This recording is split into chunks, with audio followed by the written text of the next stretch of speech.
Hello दोस्तों, happy to see you again. तो आज हम जिस टॉपिक पे आप सबसे पहले तो आपका इस वेबिनार पे हार्दिक स्वागत है। बहुत बहुत स्वागत है आपका कि आप यहाँ पे आए। और आज हम क्या बातें करने वाले हैं? आज हम बातें करने वाले हैं वो, अब आपको ये पता चल गया, यह एहसास हो गया कि आपकी जो मूल सोच है उसके ऊपर जो काम करने के तरीके आपके जो डेवलप किया आपने, और उसी मन मुताबिक आपके जो रिजल्ट मिल रहे हैं, है ना। जैसा आपने सोच रखा उसी के ऊपर मन मुताबिक काम हुआ। जैसे सपोज कीजिए कि आपकी शादी लग रही है कहीं पे, है ना। शादी तो लगेगी, एक न एक दिन शादी तो होना ही होना है।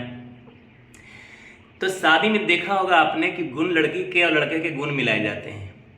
कहते हैं कि भगवान राम के जो है, राम जी ऐसे तो 3 लोक के स्वामी हैं, परमात्मा नहीं है। 3 लोक के स्वामी के ऊपर भी है आगे 21 ब्रह्मांड का स्वामी है, जिसको अलख निरंजन बोलते हैं।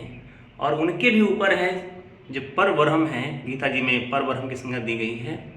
17वां अध्याय और 23वां श्लोक, ओम तत्सत इति निर्देशो ब्राह्मण स्पृशमर्पिता। मतलब ओम 21 ब्रह्मांड का स्वामी, तत् 7 शंख ब्रह्मांड का स्वामी, और सत जो है वो परमात्मा असंख्यों ब्रह्मांड का स्वामी। तो ये बात आध्यात्मिक हो गई, बात बाद में देखेंगे। तो अब आपको ये एहसास हो चुका है कि आपकी जो मूल सोच है उसके ऊपर काम करने के तरीकों में जो आपने रखा, उसी से आपको बेनिफिट हुआ और उसी से आपको मन मुताबिक जो रिजल्ट मिले। जैसा मैंने ये कह रहा था कि सपोज कीजिए कि आपकी शादी लगी तो लड़की के गुण और आपके गुण मिलाए जाते हैं। ऐसा क्यों? देखा दोस्तों, पहले ही कहा था ना हमने कि जो आपका बेसलाइन है, सपोज करिए कि आपका बेसलाइन दया का है, आप जीवों पे दया करते हैं, और लड़की जिसके साथ आपकी शादी होने वाली है उसकी दया धर्म बिल्कुल भी नहीं है। वो जीवों की हत्या तुरंत कर देती है, बकरी तुरंत मार देती है, खस्सी तुरंत मार देती है, या मार के ले आती है, मरवा के ले आती है। मतलब खस्सी कोई मारा, आप घर लाए, बात तो एक ही है ना। खस्सी को किसी ने मारा, आपने बनाया, भूंज भांज के जो भी बनाया, तो बात एक ही है। तो आपका तो था दया, जीवों पे दया करते थे, और पत्नी का सीधे जो है मीट मुर्गा मांस खाने वाला है ना। तो कैसे बात बनेगी? ये तो बेसलाइन बराबर मैच नहीं किए ना। तो इसीलिए बेसलाइन मैच कर जाता है। आपकी जो सोच है, आपकी जो बेसलाइन है वो है ईमानदारी का, और जो दूसरा पक्ष है, लड़की का जो पक्ष है वो बिल्कुल भी लॉयल नहीं है ना। आप समझ सकते हैं कि किस चीज़ के बारे में मैं बात कर रहा हूँ। ईमानदारी मतलब लॉयलिटी। आप लॉयल हैं लेकिन वफादार हैं, लेकिन वो सामने वाला बंदा या बंदी वफादार नहीं है या नहीं है, राइट? समझ गए? तो यहाँ पे बात जो है फिर क्लैश हो जाएगा। तो यहाँ भी बेसलाइन मैच नहीं कर रहा। तीसरा जो है, सपोज करिए कि आपका जो बहुत मेहनत कस का है, आप बहुत मेहनत करते हैं और लड़की जो है बिल्कुल मेहनत नहीं करती। आप जैसे ही आते हैं वो खाना बिल्कुल नहीं बना कर रखती। आपको जब घर आते हैं वो फेसबुक पे लगी रहती, आप जब घर आते हैं उस व्हाट्सएप में लगी रहती। तो इस तरीके से बेसलाइन मैच नहीं करते। तो बेसलाइन मैच नहीं करेगा तो जीवन दुखद हो जाएगा। जो सुखद के लिए आपने शादी किया था, मैरिजेस हुए थे आपके, वो शादी दूसरे कन्वर्ट हो गया, वो दुख में कन्वर्ट हो गया। तो इसीलिए गुण मिलाए जाते हैं, है ना। राम और सीता के भी गुण मिलाए गए थे, 26 गुण करीब करीब मिले थे, ऐसा लोग कहते हैं। तो अब बात यहाँ पे है कि आपने देखा आपके जो बेसलाइन अगर मैच नहीं करते तो आपका जीवन जो है दुख के साए में गुजरने वाला है। तो बेसलाइन मैच कराने के बाद ही आपका जीवन अच्छा होगा और दूसरे का भी जीवन अच्छा होगा। बेसलाइन मतलब आपके सोच और दूसरे पक्ष के सोच दोनों मैच करनी चाहिए। आपके गुण उनके गुण दोनों मैच करने चाहिए। मतलब साफ है कि बेसलाइन जो आपका ईमानदारी है, दया है, भावना है, वीरता है, मेहनत कस है, मेहनत करने का है, और सबसे बड़ी चीज़ है ये हिम्मत है। तो ये जो बेसलाइन है उनके भी बेसलाइन सेम होनी चाहिए। अगर बेसलाइन मैच नहीं करेगा आपका जीवन दुख में गुजरेगा। तो जीवन दुख में गुजरेगा, उससे पहले बेसलाइन मिला के ही बात आगे बढ़िए। तो अभी आपने देखा कि बेसलाइन अगर मैच करता है और आपके जो मूल सोच है उसके अनुसार काम करने के तरीके भी मैच करते हैं तो आपका जीवन सुखी हो जाता है।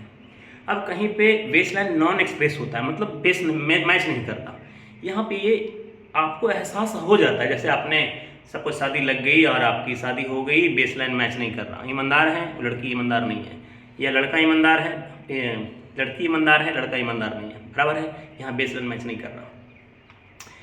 लड़की दयालु है, लड़का बहुत टफ है, बहुत गुस्से में बात करता है, एग्रेशन में बात करता है ना, फ्रस्ट्रेशन में बात करता है, क्योंकि उसके ऊपर बहुत सारे कर्जे पहले से लदे हुए हैं, जिस वजह से बहुत सारे रीजन हो सकते हैं फ्रस्ट्रेशन होने के। तो यहाँ भी मैच नहीं करता। जो लड़के का स्वभाव है, लड़की का जो स्वभाव है वो कोमल है, लड़के का स्वभाव है वो टफ है, एग्रेशन में रहता है, गुस्से में बात करता है, तो यहाँ पे बेसलाइन मैच नहीं करते, तो ये रिश्ते ज़्यादा दिन चलने वाले नहीं हैं। बेसलाइन मैच होने का मतलब दोनों पति पत्नी एक बेसलाइन पे चले, ईमानदारी एक का है, दूसरे का भी ईमानदारी होनी चाहिए, लॉयल्टी एक का है, दूसरे का भी लॉयल्टी होनी चाहिए, एक का जो वफादारी है दूसरे का भी वफादारी होनी चाहिए, राइट। तो अब यहाँ पे सपोज करिए कि अब शादी तो हो गई और बेसलाइन मैच हुआ नहीं। हाँ, तो जब बेसलाइन मैच नहीं हुआ तो वही सोच जो झलक दिखेगा काम में, और काम में क्या वाकई आप यही कारण है जिसके कारण आप दुखी रहते हैं? तो सच में वो यही कारण है, क्योंकि बेसलाइन आपने मैच कराया नहीं, गुण मिलाए नहीं, विचार मिलाए नहीं, संस्कार मिलाए नहीं, अब तो होगा परेशानी। तो दोस्तों आपने आज ये जाना, आज के टॉपिक से आपने ये जाना कि जो बेसलाइन है, जो विचार है, जो संस्कार है, वो आपस में मिलने चाहिए।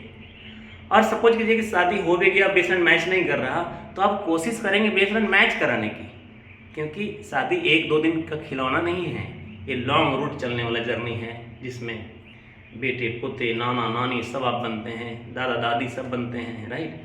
तो बेसलाइन मैच करके ही आगे बात बढ़नी चाहिए।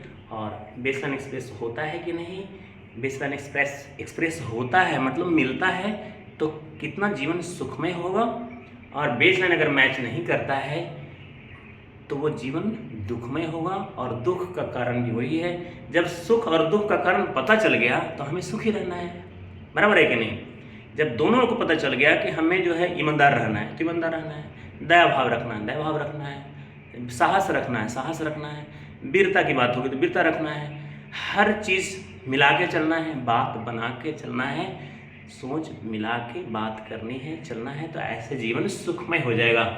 और ये जो पति पत्नी के जो झगड़े हैं वो भी ख़त्म हो जाएंगे, क्योंकि उन्हें पता चल जाएगा कि उनके बेसलाइन जो मैच नहीं कर रहे थे, अब उन्हें बेसलाइन मैच कराना है। ठीक है, शुरू में मैच नहीं हो पाया तो अब तो मैच करा लेंगे, अब तो कोई गलतियां नहीं करेंगे, क्योंकि पति पत्नी के अलावा दूसरे लोग अगर इंटर करते हैं उनकी लाइफ स्पॉइल हो जाएगी।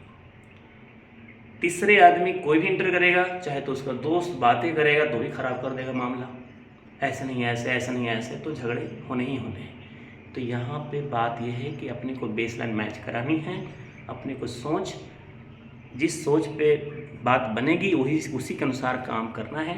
अगर सोच के अनुरूप काम नहीं होता है तो वाकई आपके जो दुख का कारण है वो यही है। तो इसको कोशिश करेंगे। तो थैंक यू दोस्तों, आप यहाँ पे आए, आप सुने, और बेसलाइन एक्सप्रेस होता है कि नहीं, होने पे क्या सुख है, बेसलाइन एक्सप्रेस नहीं होता है तो क्या दुख है, तो इसके बारे में आपने जाना, मुझे बड़ी खुशी हुई आप यहाँ आए। अगर ये वीडियो आपको अच्छा लगता है तो आप दूसरे को शेयर भी कीजिए, सब्सक्राइब भी कीजिए, और पूरे दिन हाइड्रेटेड रहिए, क्योंकि 80% वाटर ही शरीर में रहता है। ये शरीर भी 5 तत्व से मिलकर बना हुआ है, खेती जल पाव गगन समीरा। तो हमेशा पानी लेते रहिए, गर्मी का मौसम है, हाइड्रेटेड रहिए, जूस वगैरह पीते रहिए, खुश रहिए, हैप्पी रहिए, दूसरे को भी खुशी का माहौल बनाइए। Thank you.